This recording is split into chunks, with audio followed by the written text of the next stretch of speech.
जय मसीह की आप सबको। आशा करता हूँ कि आप सब अच्छे हैं और आज की इस आराधना में मैं आप सबका स्वागत करता हूँ। और हम वचन में जाने से पहले एक छोटा सा प्रार्थना कर लेते हैं, ठीक है। धन्यवाद परमेश्वर, आज सबों को आशीष दीजिए परमेश्वर। आज सबों के जीवन में परमेश्वर आप अपना आशीष को ढेलिए प्रभु। और मैं प्रार्थना करता हूँ कि परमेश्वर सबों के ऊपर परमेश्वर आप छुटकारा दीजिए परमेश्वर। उनके जीवन में कोई भी बंधन है परमेश्वर, उन सारे बंधनों से छुटकारा दीजिए। आज के वचन में परमेश्वर आपके आत्मा के द्वारा अगुवाई दीजिए पिता। धन्यवाद यीशु मसीह के नाम से मांगते हैं, सुनिए ग्रहण कीजिए, आमीन। आज मैं मेरा जो अंश है बहुत साधारण है, इसके बारे में आपने पहले सुना भी होगा, लेकिन मैं चाहता हूँ और गहराई से आप सुने। यह है दशमांश के बारे में, ठीक है। दशमांश के बारे में जब हम बात करेंगे तो अगर मैं आपसे ये सवाल पूछूं कि परमेश्वर अगर आपसे आकर ये सवाल पूछे कि आप प्रार्थना करते हैं, प्रार्थना होता है परमेश्वर से लेना, परमेश्वर से चमत्कार मांग रहे हैं, चंगाइयाँ मांग रहे हैं, आर्थिक आशीषें मांग रहे हैं। अगर स्वर्ग में आपका एक बैंक अकाउंट खुलता है, स्वर्ग में आपके नाम से एक बैंक अकाउंट खुलता है और वहाँ पर आपने देखा कि सिर्फ वहाँ से उस बैंक अकाउंट से आप ले ही रहे हैं, लेकिन उस बैंक अकाउंट में आप कुछ नहीं डाल रहे हैं, आप अपना ईमानदारी नहीं डाल रहे हैं, तो कैसा रहेगा? जो दशमांश होता है ना परमेश्वर को देने के बारे में, दशमांश है विशेषता, ये कोई पैसा के बारे में समस्या नहीं है, ये ईमानदारी आता है। परमेश्वर को देना कोई नुकसान नहीं है। अगर आप दशमांश दे रहे हैं तो इसका मतलब आप परमेश्वर से कह रहे हैं कि God you own all of it. परमेश्वर आप जो भी मेरे जीवन में हो सबका आप मालिक हैं। आज हम इस वचन में हम देखेंगे कि दशमांश क्यों देना चाहिए।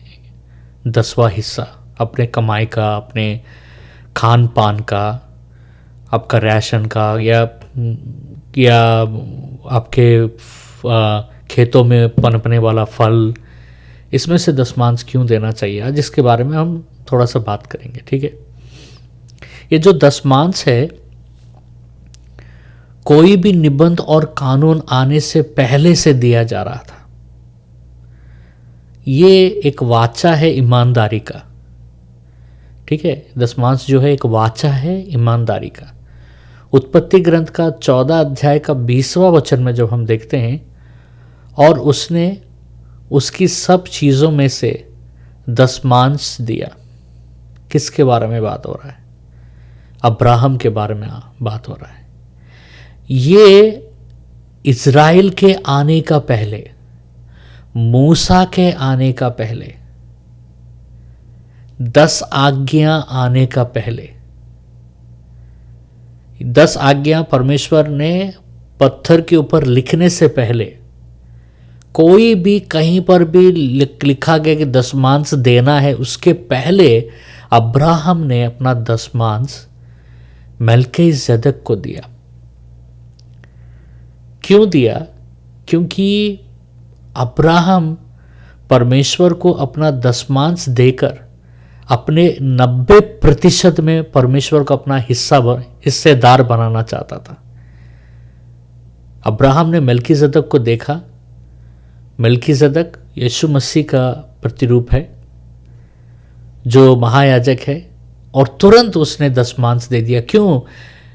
Because tithing is written not on stone tablet but on the human conscious that recognize God's ownership. क्योंकि अब्राहम को लगा कि ये जो कुछ भी मेरे पास है तो परमेश्वर का ही है, परमेश्वर ने मुझे दिया, परमेश्वर के ओर से आया है। मैं वापस परमेश्वर को इसमें से दशमांश देकर मैं बाकी 90 का, बाकी मेरे जीवन के सब चीज़ों में परमेश्वर को मैं अपना भागीदारी बनाना चाहता हूँ।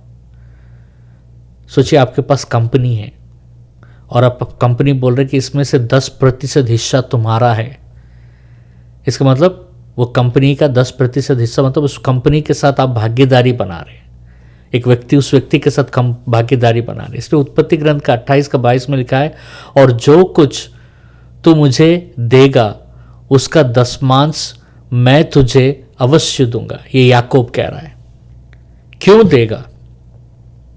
याकूब के पास अभी तक कुछ नहीं, याकूब अपने घर से भाग रहा था, लेकिन वो पहले ही बोल दिया कि परमेश्वर तू जो कुछ भी मुझे देगा उसमें मैं तुझे दशमांश दूंगा,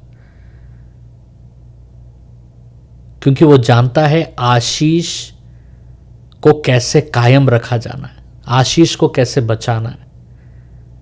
वो कह रहा है कि परमेश्वर जब तू मुझे आशीष देगा मैं तुझे आदर दूंगा, मैं भी तुझे हिस्सेदार बनाऊंगा।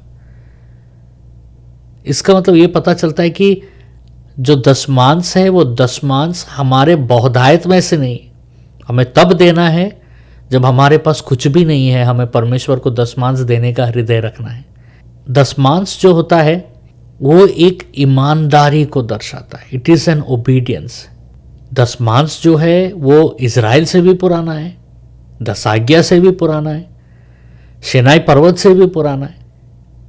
दशमांश वो एक जिम्मेदारी नहीं है, दशमांश ये सहभागिता है। दशमांश कि आप परमेश्वर को सहभागी बना रहे हैं अपने साथ, अपने परिश्रम में। सब जितना भी कमा रहे हो, आप 100 रुपया कमा रहे हो, उसमें आप 10 रुपये जब परमेश्वर को दे रहे तो परमेश्वर को कह रहे हैं परमेश्वर मेरा जो कुछ भी है उसमें से आप मेरे हिस्सेदार हैं। सोच के देखो, अगर परमेश्वर आपका हिस्सेदार रहेगा तो कभी भी आपके ऊपर नुकसान आएगा या नुकसान आने देगा? आप वास्तविक दुनिया में, आत्मिक दुनिया में तो परमेश्वर सब कुछ है, लेकिन वास्तविक दुनिया में क्या परमेश्वर को अपना हिस्सेदार बना रहे हैं? अब हम कानून में देखते हैं कि रीति से वाचा में दशमांश के बारे में बताया जा रहा है।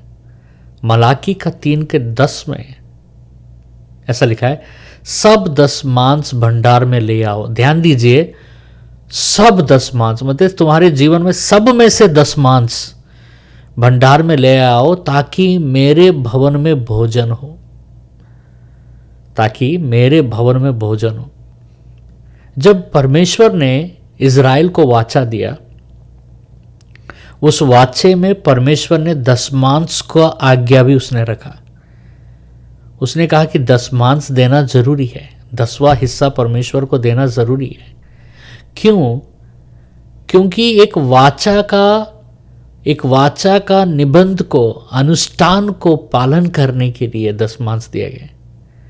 दशमांश का 5 उद्देश्य होता है। दशमांश का 5 उद्देश्य होता है। गिनती का 18 का 21 से लेके 24 में अगर हम पढ़ेंगे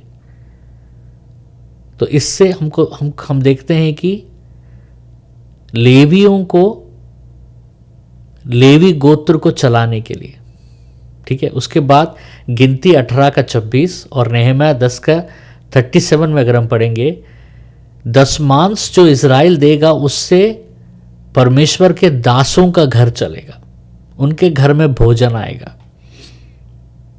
ठीक है। व्यवस्था विवरण का 14 का 27 से लेके 29, ड्यूट्रोनॉमी 14:27-29 में देखते हैं, तीसरा साल में गरीबों को, अज्ञानियों को और जो सेवकाई में हो उनको दशमांश अपने उस कमाई में से, 3 साल के कमाई में से उनको देना चाहिए दशमांश। दशमांश देने का चौथा क्या है? मलाकी का 3:10 अगर हम पढ़ते हैं, यहां से हमको पता चलता है कि परमेश्वर के घर में परमेश्वर का भंडार भरा हुआ रहना चाहिए, परमेश्वर का काम आगे बढ़ना चाहिए। 5वां नीति वचन 3:9 से लेके 10, दशमांश इसलिए देना चाहिए क्योंकि परमेश्वर को प्रथम स्थान, प्रथम आधार, परमेश्वर को हम आधार दे रहे हैं, इसलिए हमें दशमांश देना चाहिए। यह 5 उद्देश्य दशमांश देने का बाइबल के अनुसार अगर हम जब पढ़ेंगे तो, अगर हम नीति वचन 3:9 से लेकर 10 पढ़ेंगे तो यहोवा का अपने धन और अपनी सारी उपज के पहलोटे अंश से आदर कर, तब तेरे खतने भरपूर रहेंगे। परमेश्वर देखिए एक क्लियर इंस्ट्रक्शन दिया है दशमांश के बारे में। ये क्लियर इंस्ट्रक्शन क्या है हम देखते हैं व्यवस्था विवरण का 12वां अध्याय 6 से लेकर 7, कि दशमांश को हर साल त्योहार के समय में लाके देना चाहिए। ये इज़राइल के लिए त्योहार के समय में, विशेष त्योहार के समय में दशमांश देना चाहिए। लेवी का 27:3 में जब हम पढ़ते हैं तो उसमें लिखा है कि ये जो दशमांश है ये परमेश्वर का है, देने वाले का नहीं है, परमेश्वर का है। 10वां हिस्सा परमेश्वर का, इसलिए परमेश्वर को जाएगा। नेहमाया का 10 का 38 और नेहमाया का 13 का 12 में लिखा है ये दशमांश को लेकर परमेश्वर के भंडार और भवन में इसको रखना है। दशमांश को अगर ये दशमांश से कोई उधारी लेता है, दशमांश से कोई उधारी लेता है, उसको 20% वापस लौटाना पड़ेगा। लेवी का 27 का 21, लेवी का 27 का 31 में लिखा है। मतलब जो भी उधारी लेगा, अगर किसी को जरूरत पड़ा, परमेश्वर के भंडार से उधारी लिया वो, तो उसका 20% उसको देना पड़ेगा परमेश्वर का, क्योंकि ये पैसा परमेश्वर का है। लेकिन आगे क्या हुआ कि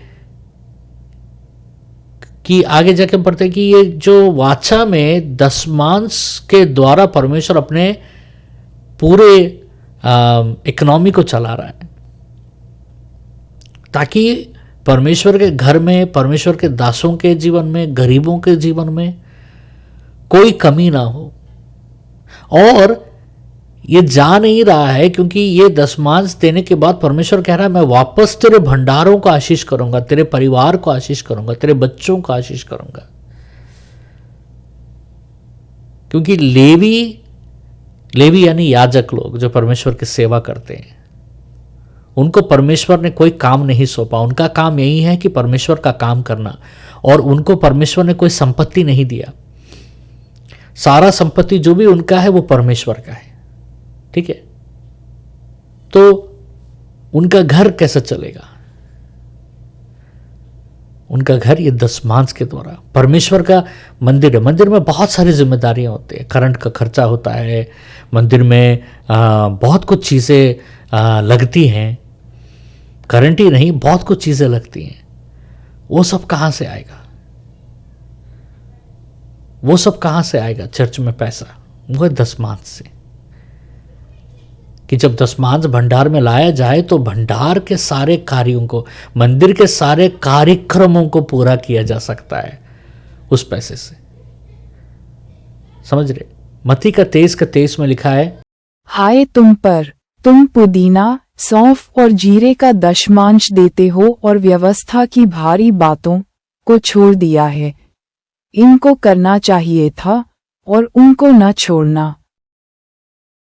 हम कभी कभी इसके ये वचन देखने के बाद हम कभी कभी इसको लेकर बहस करते कि वो तो पुराना नियम है, नया नियम है तो दशमांश नहीं है। लेकिन स्वयं यीशु मसीह यहाँ पर दशमांश के बारे में बात कर रहे हैं। या प्रभु ये नहीं कह रहे कि दशमांश मत दो, वो ये कह रहे हैं कि दशमांश को लेकर जो गलत धारणाएं हैं उसके बारे में परमेश्वर बात कर रहा है। इन गलत धारणाओं को लेकर बात किया जा रहा है। दशमांश रोमियो का 2:22 में जब हम पढ़ते हैं, पौलुस भी कहता है कि परमेश्वर को चोरी नहीं करना है, परमेश्वर के धन से चोरी नहीं करना है। दशमांश नहीं देना, मलाकी के अनुसार परमेश्वर कहता है कि तू मेरे पैसा चुरा रहा है। गलतियों का 6:6। जो वचन की शिक्षा पाता है वह सब अच्छी वस्तुओं में सिखाने वाले को भागी करे। पहला कुरिन्थियन का 9:7 से लेकर 14 अगर जब हम पढ़ते हैं, कौन कभी अपनी गिरह से खाकर सिपाही का काम करता है? कौन दाख की बारी लगाकर उसका फल नहीं खाता? कौन भेड़ों की रखवाली करके उनका दूध नहीं पीता? 8 क्या मैं ये बातें मनुष्य ही की रीति पर बोलता हूँ? 9 क्या व्यवस्था भी यही नहीं कहती? क्योंकि मूसा की व्यवस्था में लिखा है कि दावने में चलते हुए बैल का मुंह न बांधना।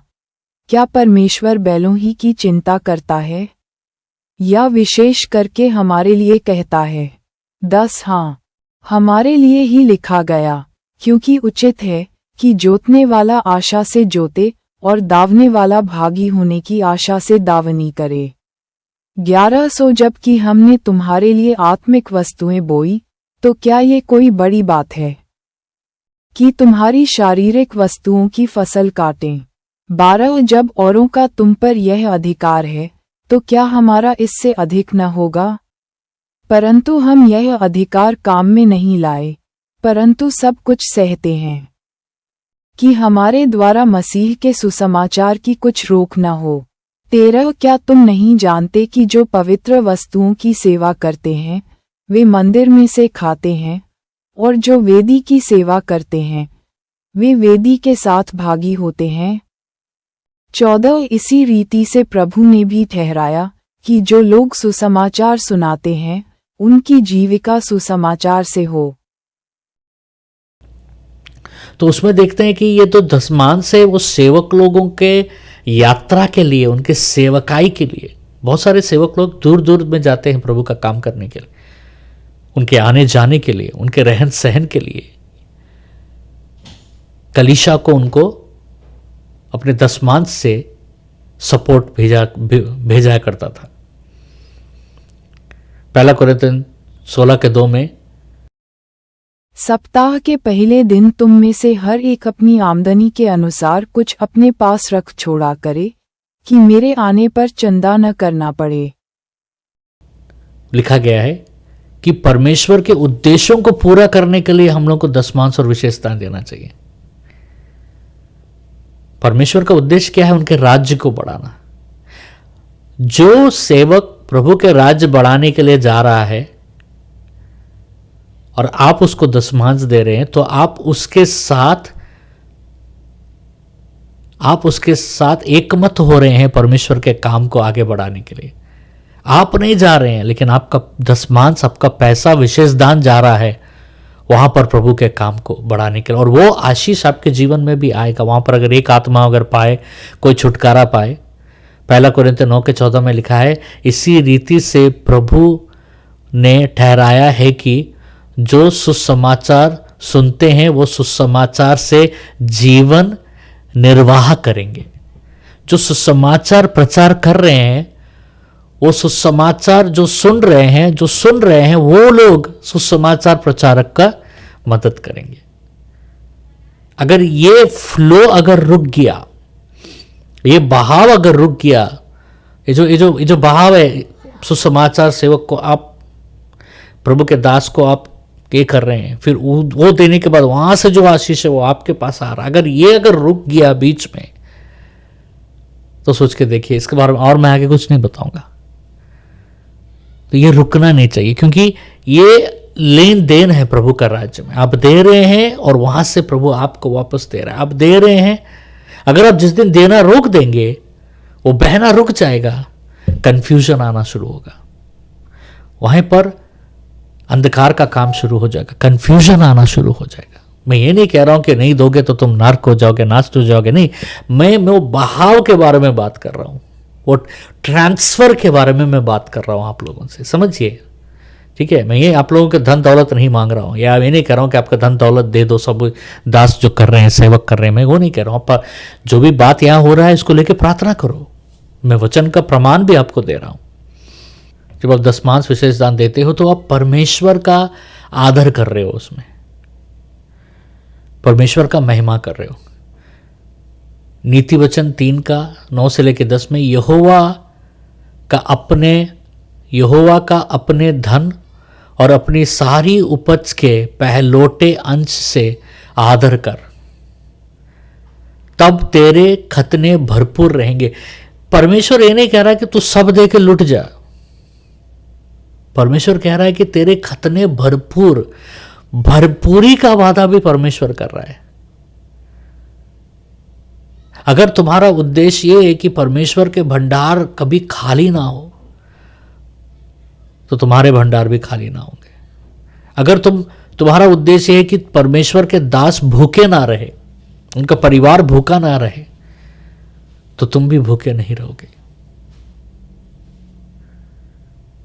अगर तुम चाहते हो कि परमेश्वर का राज्य आगे बढ़े, परमेश्वर का काम आगे जाए, वहां जहां आप नहीं जा पा रहे हो, आप अपना धन और आप अपना सपोर्ट बेचकर उस काम को आगे बढ़ा रहे हो। आप नहीं जा पा रहे हो, आप जा पाओगे वहां पर, आप नहीं जा पाओगे, लेकिन परमेश्वर ने उस एक दास को वहां पर भेजा है।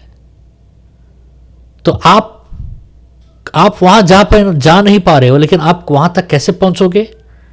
आपके प्रार्थना से पहुंचोगे, आपके सहायता से। वहां पर आप जब अपने सहायता को वहां भेजोगे तो आप उनको नहीं भेज रहे हो सहायता, आप अपने आप को परमेश्वर के उस काम के साथ जोड़ रहे हो, परमेश्वर के उस उद्देश्य के साथ, उस बुलावे के साथ आप अपने आप को जोड़ रहे हो, और वो आशीष आपके जीवन में आएगा। मलाकी का 3:10 में लिखा है, अब इस विषय में मेरी परीक्षा लो, सेनाओं के यहोवा का यही वचन है कि मैं आकाश के झरोके तुम्हारे लिए खोलकर आशीर्वाद बरसाऊंगा। देखिए, ये परमेश्वर कह रहा है कि तुम सहभागी बनकर तो देखो, तुम देकर तो देखो। परमेश्वर बलवंत नहीं कर रहा है, परमेश्वर कह रहा है कि मैं आकाश के झरोखे को खोलकर तुम्हारे ऊपर अपरंपार आशीष को उंडेलूंगा। मैंने हमेशा देखा है मेरे जीवन में, मैं जब भी दशमांश और विशेष दान मैंने जब भी दिया है, परमेश्वर मेरे जीवन में एक नया द्वार खोला है। जब सारे द्वार बंद हो जाते हैं, एक बार मेरे जीवन में बीच में ऐसा हुआ कि सारे द्वार बंद हो गए मेरे लिए, और मेरे पास देने के लिए कुछ भी नहीं था, तो मेरे हाथों में सोने का अंगूठी था और मैं उसको निकाल कर दान पेटी में डाल दिया। और आप यकीन नहीं करोगे, डालने के 7 दिन के अंदर में परमेश्वर ने द्वार खोल दिया मेरे जीवन में। समझ रहे? क्योंकि द्वार खोलता है, क्योंकि अब्राहम ने दशमांश दिया, याकूब ने दशमांश दिया। जब हिजकिय्याह राजा बना था, फिर से उसने दशमांश का निर्माण किया। जब नehemiah मंदिर का दीवारों का निर्माण करने आया, तो उसने देखा कि सारे लेवी लोग जो थे, प्रभु के दास लोग, वो काम करने चले गए। nehemiah का 13 में जब हम पढ़ते हैं 10, फिर मुझे मालूम हुआ कि लेवियों का भाग उन्हें नहीं दिया गया है, और इस कारण काम करने वाले लेवीय और गवैये अपने अपने खेत को भाग गए हैं। 11, तब मैंने हाकिमों को डांटकर कहा, परमेश्वर का भवन क्यों त्यागा गया है? फिर मैंने उनको इकट्ठा करके एक एक को उसके स्थान पर नियुक्त किया। 12, तब से सब यहूदी अनाज, नए दाखमधु और टटके तेल के दशमांश भंडारों में लाने लगे। 13, और मैंने भंडारों के अधिकारी शेलम्याह याजक और सदोक मुंशी को, और लेवियों में से पदायह को, और उनके नीचे हानान को, जो मत्तयाह का पोता और जक्कूर का पुत्र था, नियुक्त किया। वे तो विश्वासयोग्य गिने जाते थे, और अपने भाइयों के मध्य बांटना उनका काम था। सब काम करने चले गए। बोले क्यों काम कर रहे हैं? क्योंकि कोई इनको दशमांश नहीं दे रहा है। तो बोले ये तो श्राप है। तो सबसे पहले nehemiah ने क्या किया? कहा कि सब कोई अपना दशमांश देंगे और लेवियों को काम करने के लिए मत भेजिए। उनका काम है सिर्फ हमारे लिए मध्यस्थ प्रार्थना करना, परमेश्वर के लिए, परमेश्वर के पास जाकर हमारे लिए प्रार्थना करना और परमेश्वर के आज्ञाओं का प्रचार करना। ये पहला चीज nehemiah ने किया। हिजकिय्याह ने भी यही किया है। हिजकिय्याह ने कहा कि भंडार में जो भी आएगा उसका दशमांश सेवकों में बंटना चाहिए। लोग क्यों देते नहीं हैं? कुछ कारण है लोग परमेश्वर को क्यों नहीं देते। क्योंकि उनको लगता है कि परमेश्वर के पास ही बहुत कुछ है, हम क्या परमेश्वर को देंगे। बात हम परमेश्वर को दे रहे हैं करके नहीं है, बात यह है कि क्या हम परमेश्वर के काम में उनका सहभागी हो रहे हैं। यह है बात। परमेश्वर को कोई कुछ नहीं दे सकता है, परमेश्वर को कोई कुछ नहीं दे सकता, लेकिन परमेश्वर को अपना, परमेश्वर के काम में सहभागी जरूर बन सकते हैं आप। परमेश्वर के काम में सहभागी का मतलब होता है परमेश्वर तेरे काम के साथ मैं भी जुड़ रहा हूं, ये मेरे तरफ से, तेरे काम रुकना नहीं चाहिए, तेरे काम आगे बढ़ते रहेगा। ये सहभागिता होता है परमेश्वर के काम में, कि परमेश्वर को हम दे रहे हैं। बहुत जन इसलिए नहीं देते हैं, दूसरा कारण यह है कि उनको लगता है अरे परमेश्वर ने सेवक लोगों को बुलाया है, सबको परमेश्वर देख लेगा उनको। दोस्तों ऐसा चलता नहीं है, परमेश्वर देख लेगा। अगर आप नहीं दोगे तो किसी और से बात करेगा परमेश्वर देने के लिए, और ये जो आशीष जो आपके लिए ठहराया गया है वो आशीष उस व्यक्ति को जाएगा। समझ रहे हो? ये हमारे अंदर से आने वाला समर्पण है जो सबसे बड़ा चीज है। जो दशमांश और विशेष दान, इसके बारे में तो कलीसिया में झगड़ा हो जाते हैं। इसके बारे में बात करने से लोग चल जाते हैं, विश्वासी लोग गुस्सा होकर चल जाते हैं, पैसा मांग रहा है। बात पैसे का नहीं है। आप दो या मत दो, पत्थर से भी पानी निकाल देगा परमेश्वर। मरुस्थल से भी परमेश्वर पानी निकाल के अपने दासों को और अपने काम को आगे बढ़ा देगा परमेश्वर। लेकिन बात उतना तक क्यों लाना है? क्यों ना परमेश्वर के उस काम में सहभागी बनना है। हाँ, परमेश्वर देख लेगा, हम लोग क्या है, परमेश्वर देख लेगा, परमेश्वर देख लेगा। लेकिन सबसे जरूरी चीज है कि मैं परमेश्वर के राज्य के लिए क्या कर पा रहा हूं। क्या मैं परमेश्वर के राज्य को आगे बढ़ाने का हृदय, समर्पण, जिम्मेदारी महसूस करता हूं? ये है। और एक कारण है, लोग नहीं देते, बोलते मेरे पास ही क्या है देने के लिए, मैं तो इतना थोड़ा कमाता हूं। परमेश्वर एक उदाहरण देता है कि एक विधवा औरत आकर एक दान पेटी में बहुत कुछ कम डालती है वो, और बाकी लोग अपने बहुतायत में से डालते हैं। बाकी लोग अपना बहुत कमाई में से ज़्यादा कमाते हैं, उसमें से डालते हैं। लेकिन प्रभु कह रहे हैं इस औरत को देखिए, क्योंकि इस औरत ने बहुत कम डाला लेकिन अब सब कुछ डाल दिया उसमें। मरकुस का 12:41 से 44। और वह मंदिर के भंडार के सामने बैठकर देख रहा था कि लोग मंदिर के भंडार में किस प्रकार पैसे डालते हैं, और बहुत धनवानों ने बहुत कुछ डाला। 42 इतने में एक कंगाल विधवा ने आकर 2 दमैयाँ, जो एक अधेले के बराबर होती है, डालीं। 43 तब उसने अपने चेलों को पास बुलाकर उनसे कहा, मैं तुमसे सच कहता हूँ कि मंदिर के भंडार में डालने वालों में से इस कंगाल विधवा ने सबसे बढ़कर डाला है। 44 क्योंकि सब ने अपने धन की बढ़ती में से डाला है, परंतु इसने अपनी घटी में से जो कुछ उसका था, अर्थात अपनी सारी जीविका डाल दी है। परमेश्वर कितना डाल रहे हैं उसके हिसाब से आपको आशीष नहीं देगा। परमेश्वर आशीष देगा आपके विश्वास और समर्पण के ऊपर निर्भर होकर। आप थोड़ा दे रहे हैं या बहुत दे रहे हैं, अब थोड़ा दे रहे हैं बहुत दे रहे हैं, लेकिन बात ये होता है कितना दे रहे हैं, नहीं कैसे दे रहे हैं। इससे आपके जीवन में आशीषित का कारण होता है। बहुत जन ये कहते मेरे पास तो कुछ नहीं है देने के लिए, तो उदाहरण तो मैंने दिया आपको। याकूब के पास क्या था? याकूब अपने भाई से जब भाग रहा था अपना जान बचाकर, उसके माँ बाप ने बोला भाग जाओ,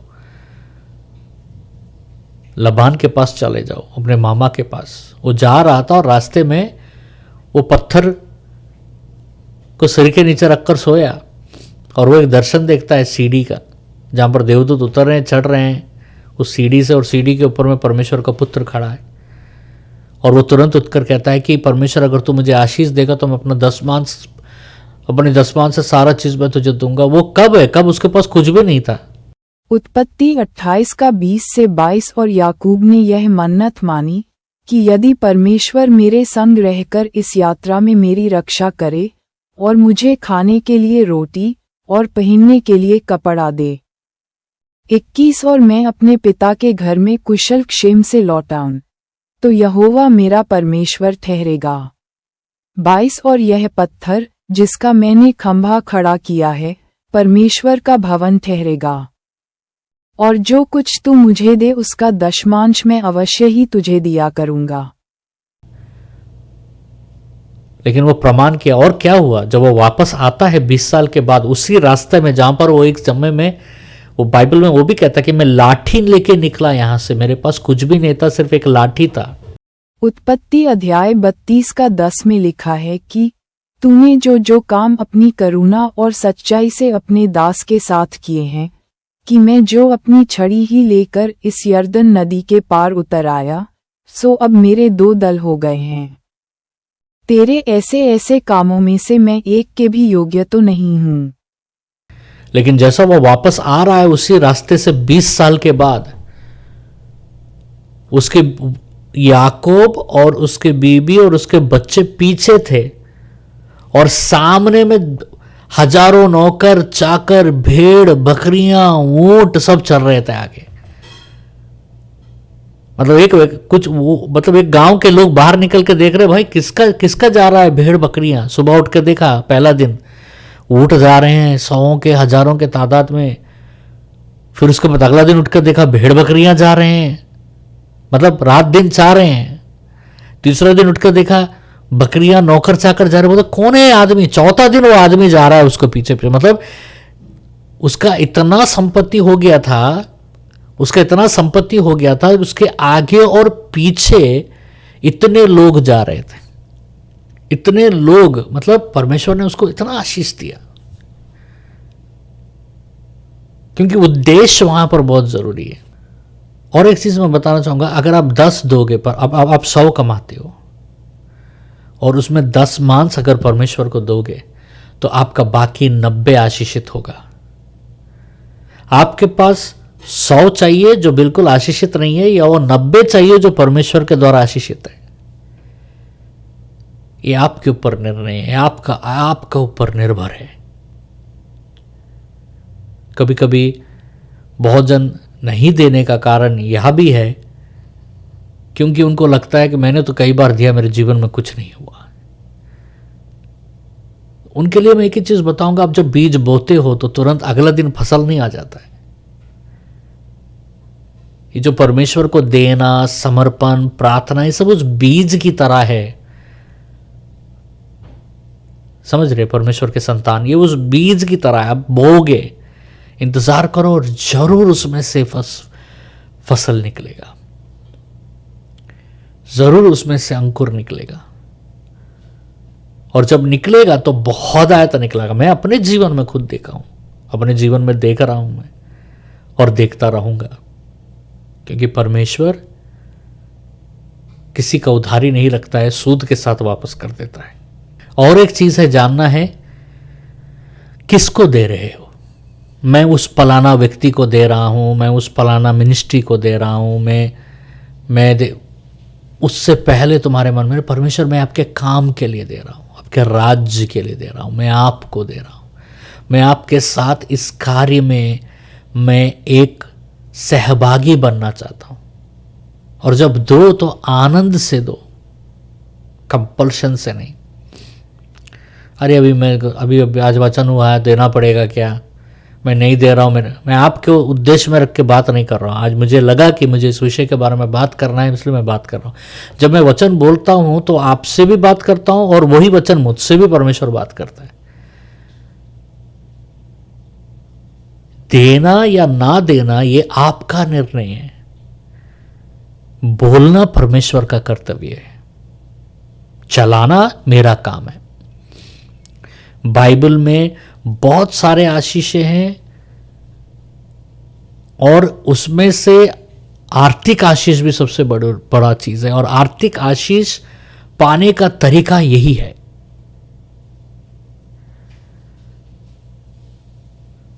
इसलिए मैं चाहता हूं कि उस आशीष आपके जीवन में रहे। इसलिए मैं वचन आज आपके सामने ला रहा हूं, और कोई उद्देश्य नहीं है मेरा। और एक कारण होता है जो नहीं देते। अरे इसके पास तो बहुत कुछ है, इसको दे रहे। फिर से मैं बता रहा हूं, आप उस व्यक्ति को देखोगे तो आप भटक जाओगे। वो व्यक्ति क्या कर रहा है वो देखो, और वो अभी कौन से उद्देश्य में चल रहा है उसका जीवन, वो कौन सा लक्ष्य को पूरा कर रहा है वो देखो। और ये तो प्रभु का दास है, ये तो फ्लाइट में घूमता है, तो यहाँ जाता है, वो तो दामी दामी होटल में खाता है, ये आपको ये सब नहीं देखना है। आपका काम ही नहीं है सब देखना। आपको ये देखना है, वो व्यक्ति को नहीं देखना है। आपको ये देखना है कि वो व्यक्ति, वो जो सेवकाई कहां पर कर रहा है। आपको क्या मालूम वो व्यक्ति, आप उस होटल को देख रहे हैं, आपको क्या मालूम कोई दान दिया होगा उस प्रभु के दास को कि जाओ अपने परिवार के साथ उस होटल में खाओ, जैसे मेरे साथ होता है। लोग मुझे मुझे स्पेशल ऑफरिंग देते हैं, बोलते हैं कि आप इसी होटल में खाइए, और वो बहुत दामी दामी होटल होता है, बोलता है हम इसी होटल के लिए।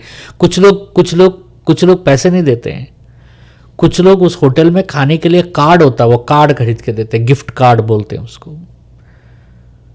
बहुत लोग बहुत कुछ सामान खरीद कर, जैसा आप देख रहे हो ये सब, ये जो जिस माइक से मैं बात कर रहा हूँ, ये मैं थोड़ी ना अपने पैसे से खरीदा।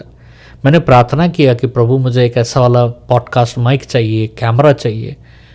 परमेश्वर ने किसी से एक विधवा औरत से बात किया, परमेश्वर ने हमारी कलीसिया में, और वो आके बोली पास्टर परमेश्वर ने मुझसे बात किया, हम आपको, आप इतने यूट्यूब में यहाँ पर वचन बोलते हैं, हम आपके लिए कुछ करना चाहते हैं, आपको क्या चाहिए, कुछ इक्विपमेंट चाहिए क्या? और उन्होंने दिया। आप कैसे निर्णय कर सकते हैं कि ये आप ही का पैसा है या आपका पैसा से वो खा ले रहा है, आपके पैसा से कर, ये मैं भी नहीं बोल सकता हूँ किसी के बारे में, हम किसी के बारे में नहीं बोल सकते। लेकिन बात यह है कि उस व्यक्ति के पास बहुत है, उस व्यक्ति को मत देखिएगा, वरना आप भटक जाओगे। देखिए ये सारी चीजों पर शैतान कैसा काम करता है। परमेश्वर के राज्य को देखिए, परमेश्वर को देखिए। तो आज मैं यही आप लोगों को प्रोत्साहन करना चाहूंगा कि आज के दिन कि इन विषयों को, आज जो हुआ है, आज मैंने जो बताया, इस विषयों को लेकर प्रार्थना कीजिए, परमेश्वर से पूछिए। परमेश्वर आपको दर्शन, सपना या कैसे भी वचन के द्वारा प्रमाणित करके बताएंगे, या अभी बात कर रहे होंगे परमेश्वर आपसे इस विषय के बारे में। चलिए हम सब प्रार्थना करते हैं। परमेश्वर मैं धन्यवाद देना चाहता हूँ, हम सब खड़े होते हैं।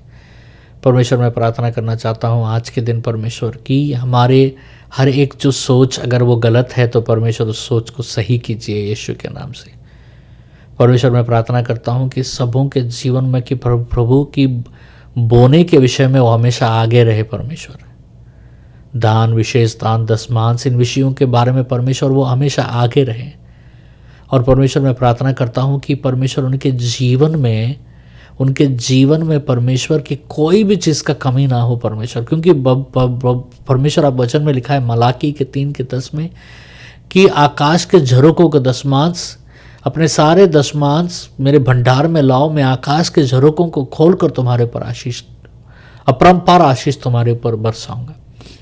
और परमेश्वर आप आगे ये भी कहते हैं कि उस पीढ़ी तक ही नहीं, आने वाले पीढ़ी तक परमेश्वर वो आशीष कायम रहेगा। परमेश्वर मैं प्रार्थना करता हूँ सबों के ऊपर परमेश्वर आप अपना आशीष को ढेलिए आज के दिन परमेश्वर। और मैं प्रार्थना करता हूँ कि पूरे सप्ताह भर परमेश्वर उनके साथ रहिए, उनके हर कमी घटी को पूरा कीजिए परमेश्वर उनके जीवन में हर ज़रूरत को पूरा कीजिए। और जो भी बीमार है प्रभु, आज आप अपने जहाँ पर बीमारी है वहाँ पर हाथ रखिए। मैं प्रार्थना करूँगा यीशु मसीह के नाम से उनके जीवन में चंगाई दीजिए प्रभु। जिस जिस अंग में उनको दर्द है, जिस अंग में परमेश्वर उनको तकलीफ है, मैं अभी इसी वक्त प्रार्थना कर रहा हूँ कि उस अंग में परमेश्वर आपका चंगाई को ढेलिए। यीशु मसीह के नाम से मैं प्रार्थना कर रहा हूँ कि आप शरीर के हर कमजोरी को परमेश्वर दूर कीजिए अभी इसी वक्त परमेश्वर। चाहे वो आँखों का कमजोरी हो तो आँखों के ऊपर हाथ रख के मैं प्रार्थना कर रहा हूँ, उस आँखों के कमजोरी को दूर कीजिए अभी इसी वक्त परमेश्वर। एक नौकर आता है आपके पास और एक दास आता कहता है कि मेरा नौकर बीमार है, तो आप कहते हैं चलो मैं तुम्हारे घर चलता हूँ। लेकिन परमेश्वर उस सेनापति से आप कहते हैं कि मैं चलो तुम्हारे घर चलता हूँ, लेकिन वो सेनापति कहता है आप मेरे घर आने का ज़रूरत नहीं, यहीं से आदेश दीजिए, मेरा नौकर वहाँ चंगा हो जाएगा। और प्रभु आप यहीं से आदेश कर देते हैं और वो चंगा हो जाता है। प्रभु मैं यहीं से आदेश दे रहा हूँ कि जो कोई भी मुझे देख रहे हैं, सुन रहे हैं, यीशु मसीह के नाम से उनके शरीर में कोई भी दर्द, कोई भी दुर्बलता, डॉक्टर जो भी बोला है उनके बारे में, यीशु मसीह के नाम से, मैं ये नहीं कह रहा हूँ कि डॉक्टर ने गलत बोला है, लेकिन मैं कह रहा हूं उस बीमारी से बात कर रहा हूं और मैं कह रहा हूं कि वो बीमारी अभी इसी वक्त चंगाई पाए। उनके शरीर के हर बीमारी के ऊपर में परमेश्वर चंगाई चंगाई चंगाई चंगाई और चंगाई ढेला जाए परमेश्वर। उनके ऊपर हर कमजोरी उनके शरीर में टूट जाए परमेश्वर। आज जो भी चिंतित है परमेश्वर अपने भविष्य को लेकर, मैं उनके लिए प्रार्थना करना चाह रहा हूँ। परमेश्वर जो भी चिंतित है अपने भविष्य को लेकर कि मेरा भविष्य क्या होने वाला है, मेरा कॉलेज का फीस कौन बांधेगा, मैं कॉलेज में पढ़ने, परमेश्वर मैं आज उनके लिए एक आश्वासन का बात बताना चाहता हूँ कि परमेश्वर तुम्हारे साथ है। विश्वास का कदम को आगे बढ़ाओ, विश्वास से आगे बढ़ो। कोई देने के बाद मत जाओ, जाने के बाद तुम पाओगे। परमेश्वर उनके हर चिंताओं को हम दूर करते हैं यीशु मसीह के नाम से। उनके हर चिंताओं को हम परमेश्वर तोड़ते हैं यीशु मसीह के नाम से। परमेश्वर आप प्रदान करता है, आप प्रदान करेंगे। परमेश्वर जो आज वचन सुनकर वो निर्माण किए हैं, जो निश्चित किए हैं कि मैं दशमांश, विशेष दान और इन सारी चीज़ों को मैं वापस में इस पर मैं और दृढ़ रहूँगा। जो दे रहे हैं पहले से, उनके जीवन में बहुतायत आशीष, जो शुरू करना चाहते हैं देने में, उनके जीवन में परमेश्वर आप आशीष दीजिए। परमेश्वर याकूब की तरह वो बोल पाए कि परमेश्वर तू मुझे आशीष दे, मैं अपने समस्त में से मैं तुझे दशमांश दूंगा। और परमेश्वर 20 साल के बाद आपने याकूब को इतना आशीष दिया। परमेश्वर आकाश के झरोकों को मैं खोलूंगा करके परमेश्वर आप कह रहे हैं। परमेश्वर मैं प्रार्थना कर रहा हूं कि हर जो परिवार के घर में जो भी ज़रूरत है, आज उनके परिवार में जो भी ज़रूरत है, किसी को अगर कोई चीज़ का कमी है तो परमेश्वर मैं उनके लिए प्रार्थना कर रहा हूं कि वो कमी और गठी आज पूरा कीजिए परमेश्वर यीशु मसीह के नाम से। सब अपने हाथ उठाकर परमेश्वर को जय जयकार करेंगे। धन्यवाद प्रभु, धन्यवाद पिता यीशु मसीह के नाम से। Hallelujah, hallelujah, hallelujah. सर्वशक्तिमान परमेश्वर धन्यवाद, धन्यवाद, धन्यवाद, धन्यवाद। परमेश्वर आप महान हैं। सब बोलेंगे परमेश्वर आप महान हैं। सर्वशक्तिमान परमेश्वर धन्यवाद पिता यीशु मसीह के नाम से। धन्यवाद, धन्यवाद, धन्यवाद, धन्यवाद पिता यीशु के नाम से। सेनाओं के यहोवा परमेश्वर धन्यवाद। सब जय जयकार करेंगे, सब जय जयकार करेंगे, सब जय जयकार करेंगे। धन्यवाद पिता यीशु के नाम से, धन्यवाद पिता यीशु के नाम से। हालेलुया परमेश्वर धन्यवाद, धन्यवाद, धन्यवाद, धन्यवाद, धन्यवाद। सर्वशक्तिमान परमेश्वर धन्यवाद प्रभु, धन्यवाद प्रभु, धन्यवाद प्रभु, धन्यवाद प्रभु। हालेलुया परमेश्वर। और ऐलान कीजिए, परमेश्वर मैं ऐलान करता हूँ कि आप ही मेरे प्रधान करता है। ऐलान कीजिए, आप ही मेरे बच्चों का प्रधान करता है। ऐलान कीजिए, आप ही मेरे घर के हर ज़रूरत के ऊपर प्रधान करता है। आप ही मेरे चंगाई देने वाले यहोवा है। सब ऐलान कीजिए, ऐलान कीजिए, ऐलान कीजिए, ऐलान कीजिए। धन्यवाद, धन्यवाद पिता, धन्यवाद पिता, धन्यवाद पिता, धन्यवाद पिता, धन्यवाद पिता, धन्यवाद पिता। जब सारा हैगर को घर से भगा देती है तो हैगर घर से बाहर जाकर एक स्थान पर छुपी रहती है और वहाँ पर परमेश्वर आकर उसे कहता है कि जाओ वापस सारा के पास। तब हैगर एक बात कहती है, वो कहती है एल रॉय। इंग्लिश में एल रॉय है, जिसको हम हिंदी में एल रोही कहते हैं। मतलब एल मतलब परमेश्वर, रोही का मतलब होता है जो मुझे देख रहा है। बोलिए सब एल रोही, एल रोही, एल रोही, बोलिए सब एल रोही, बोलिए सब। मतलब वो परमेश्वर जो मुझे देख रहा है। एल रोही, एल रोही, परमेश्वर जो मुझे देख रहा है, परमेश्वर जो मुझे देखता है, मेरे हर ज़रूरतों को, मेरे हर संघर्ष को देख रहा है। एल रोही, चिल्लाइए सब एल रोही, एल रोही। तू एल रोही है, तू देखने वाला परमेश्वर है, तू देख रहा है। परमेश्वर मेरे संघर्ष को देख रहा है, मेरे तकलीफों को देख रहा है, मेरे आंसुओं को अपने कुप्पी में डाला है। परमेश्वर मेरे नाम को अपने हाथ में खोदा है। एल रोही, धन्यवाद परमेश्वर, धन्यवाद परमेश्वर, धन्यवाद, धन्यवाद पिता। सबों को आशीष दीजिए। धन्यवाद पिता, सबों को आशीष दीजिए। सारी प्रार्थना और विनती पिता परमेश्वर यीशु मसीह के पावन परिपावन ऊंचे पवित्र अति पवित्र नाम, ऊंचे महान और अति पवित्र नाम से मांगते हैं। सुनिए, ग्रहण कीजिए, आमीन।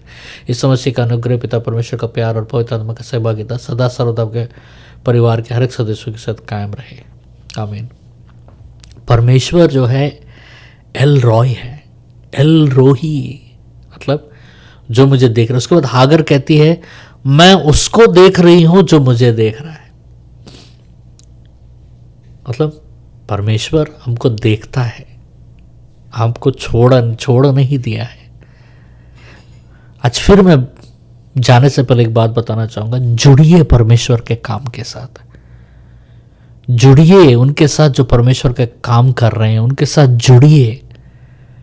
मौका है, जुड़िए उनके साथ। परमेश्वर आप लोगों को बहुत आशीष दे। God bless you.